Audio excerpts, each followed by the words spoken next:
Welcome to ज्ञान सेतु। तो आज है इकोनॉमिक्स फाउंडेशन बैच की लेक्चर नंबर सेकेंड और इस लेक्चर में हम अर्थशास्त्र के परिचय के सेकेंड पार्ट को देखने वाले हैं। तो यदि आप किसी भी कॉम्पिटिटिव एग्जाम्स की तैयारी कर रहे हैं तो ये लेक्चर आपके लिए बहुत इंपॉर्टेंट है। तो चीज़ों को आप अच्छे से देखिए, साथ साथ नोट्स बनाइए, समझते हुए चलिए। MCQs लगे, डेफिनेटली आपको यहाँ से बहुत फ़ायदे मिलेंगे। इसके अलावा आप टेंशन मत लीजिएगा, जैसे चैप्टर एंड होगा, चैप्टर के लास्ट में मैं खुद आपको MCQs कराऊंगा। ठीक है, तो आइए हम शुरू करते हैं। अपना नोटबुक निकालेंगे, चीज़ों को साथ साथ नोट करते हुए चलेंगे। लास्ट हमने जाना था अर्थशास्त्र के बारे में, और अर्थशास्त्र के बारे में हमने कई चीज़ें वहाँ पर जाना, कई आपके विचारकों के विचार जाने थे, कई इकोनॉमिक्स आए से जिन्होंने अपना अपना विचार दिया। तो उसके बाद हम आगे बढ़ करके अपने कड़ी को बढ़ाते हैं और जानते हैं अर्थशास्त्र के प्रकार के बारे में कि क्या कितने प्रकार की होती है ये अर्थशास्त्र। तो देखिए, नॉर्वे के एक प्रसिद्ध अर्थशास्त्री थे जिनका नाम था रैगनर फ्रिस्क।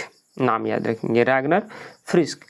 इन्होंने पूरे अर्थशास्त्र को दो पार्ट में बांटा, एक व्यष्टि अर्थशास्त्र और एक समष्टि अर्थशास्त्र, मतलब माइक्रो इकोनॉमिक्स और मैक्रो इकोनॉमिक्स। तो अर्थशास्त्र के कितने प्रकार? दो, व्यष्टि और समष्टि। व्यष्टि मतलब माइक्रो इकोनॉमिक्स, समष्टि मतलब मैक्रो इकोनॉमिक्स।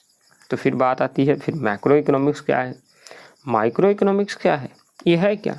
आइए उसको भी जानते हैं हम। आपने अगर वहाँ तक लिख लिया होगा तो आइए एक नंबर को हम शुरू करते हैं, व्यष्टि अर्थशास्त्र को, माइक्रो इकोनॉमिक्स को।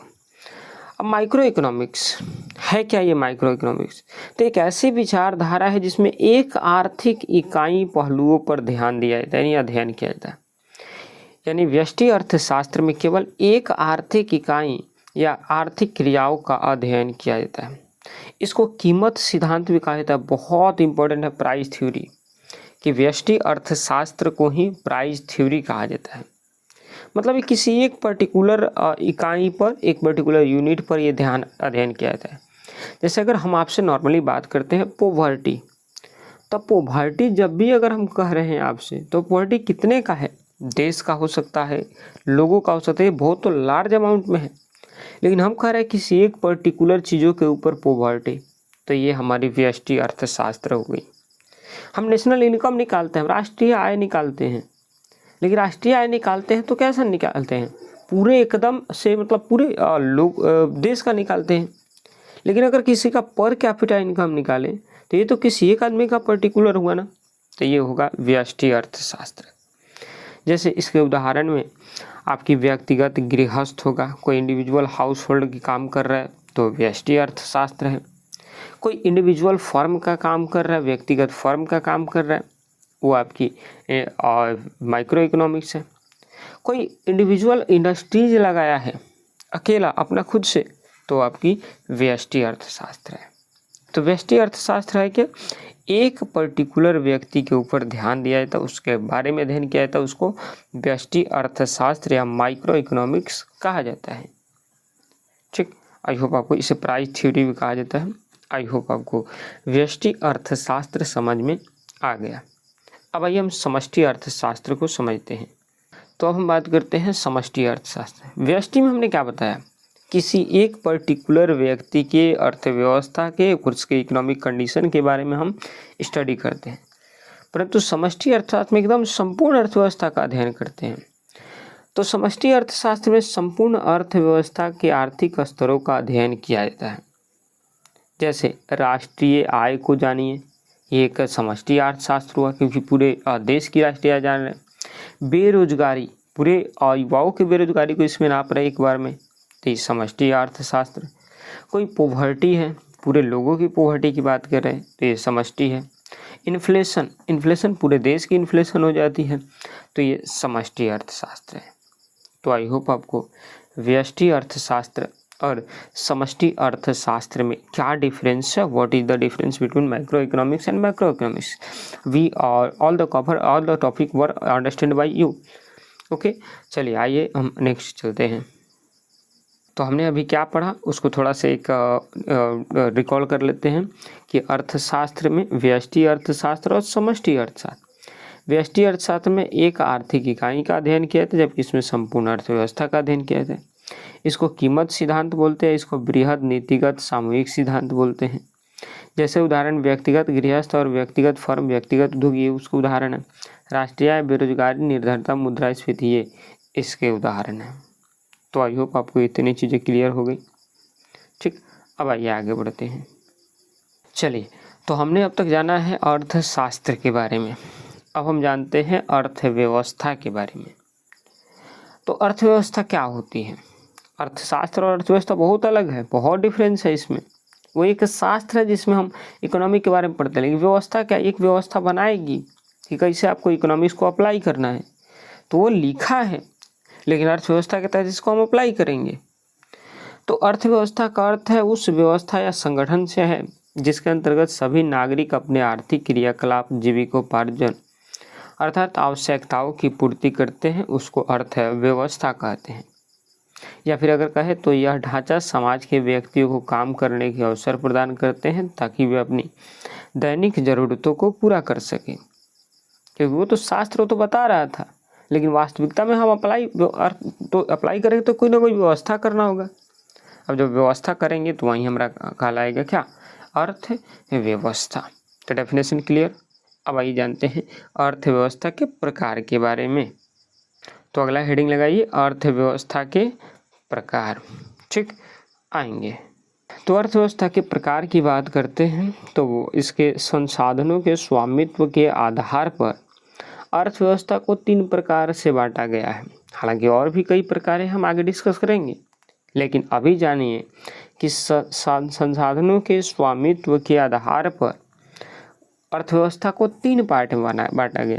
एक पूंजीवादी अर्थव्यवस्था, एक समाजवादी अर्थव्यवस्था और एक मिश्रित अर्थव्यवस्था।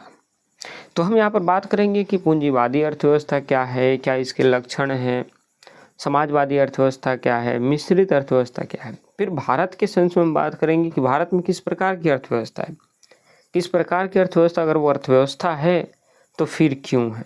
इन सारी चीज़ों के ऊपर हम बात करेंगे। तो आइए पहला जानते हैं हम पूंजीवादी अर्थव्यवस्था के बारे में।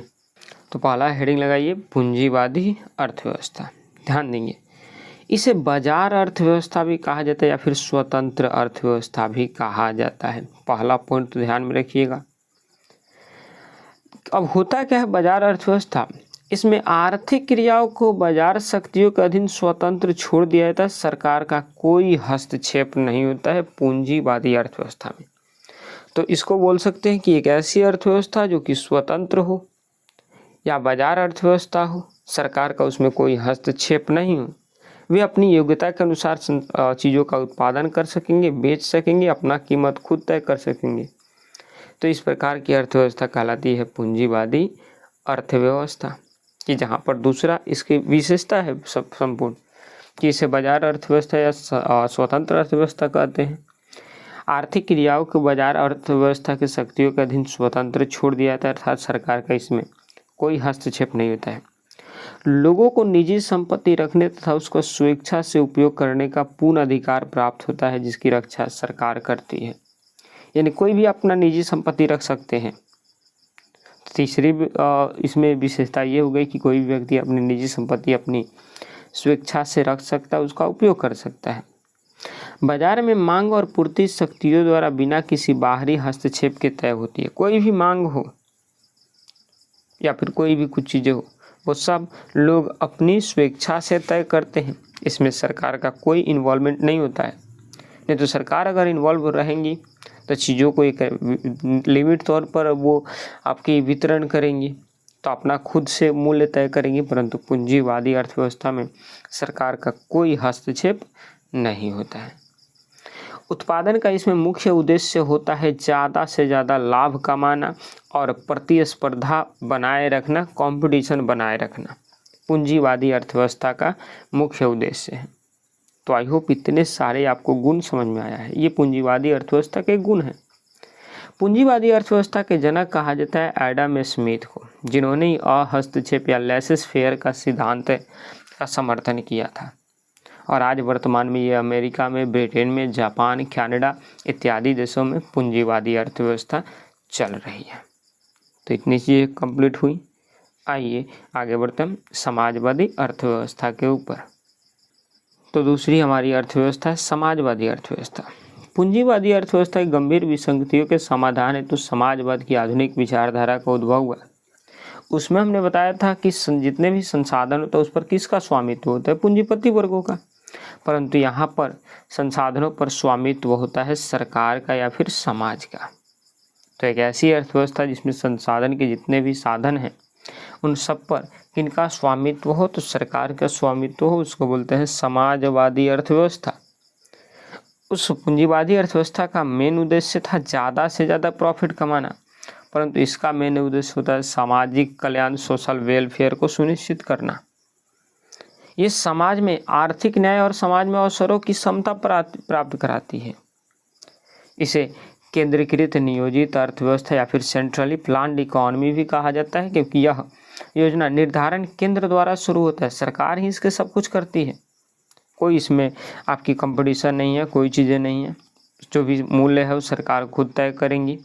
ज़्यादा इसका मेन उद्देश्य होगा कि सभी को एक इक्वलिटी की चीज़ें प्रदान की जाए और इक्वल में रखा जाए। इस अर्थव्यवस्था में को पूर्व सोवियत संघ यूएसएसआर द्वारा अपनाया गया था।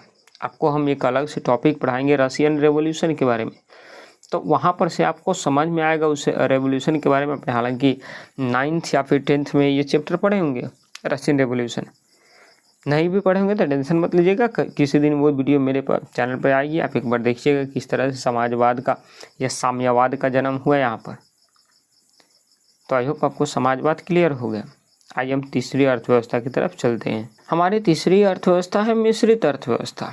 हमने बात किया था पूंजीवादी में स्वामित्व किसका होता है, पूंजीपति का, समाजवादी में सरकार का, परंतु ये मिश्रित है। इसकी अवधारणा सर जॉन मेनार्ड किन्स के द्वारा दिया गया था। ठीक, इसमें पूंजीवाद और समाजवाद दोनों प्रणालियों की चुनिंदा विशेषताएं एक साथ पाई जाती है, यानी दोनों को मिक्स करके, जो पूंजीवादी बता रहा है जो समाजवादी बता रहा है, ये दोनों मिक्स करके को एग्जिस्टेंस के द्वारा एक दूसरे पर ये अपना स्वामित्व बनाए रख रहे हैं। तो निजी और सार्वजनिक क्षेत्रों का इसमें सह अस्तित्व देखने को मिलता है। निजी और सरकारी उद्यमों के बीच गला काट नहीं, बल्कि एक दूसरे के एक दूसरे के साथ सहयोग करके एक दूसरे को बढ़ाने का प्रयास करते हैं। सरकार लोकतांत्रिक योजनाओं द्वारा विकास के प्रयत्नशील रहती है, जिसमें निजी व सार्वजनिक क्षेत्रों का महत्व प्रदान किया जाता है। इसमें यानी किसी प्रकार की कोई भेदभाव नहीं, एकदम आपस में मिलजुल करके संसाधनों को वितरण करते हैं। वहीं आपकी कहलाती है मिश्रित अर्थव्यवस्था। आई होप तीसरी अर्थव्यवस्था आपको क्लियर हो गया, चीज़ों को नोट कर लिए होंगे। आइए हम आगे बढ़ते हैं। अब बात करते हैं भारत में मिश्रित मॉडल के बारे में। अच्छा, नॉर्मली हम चीज़ों को थोड़ा 1 मिनट के रुक जाइए। आप बताइए क्या भारत में हॉस्पिटल है? आपको ये जी हैं, लेकिन हॉस्पिटल एक प्राइवेट भी तो हो सकती है, सरकारी भी है, दोनों प्रकार की है। तो पूंजीवाद क्या कहता है कि संसाधनों के ऊपर किसका आधिपत्य हो, पूंजीवादियों का।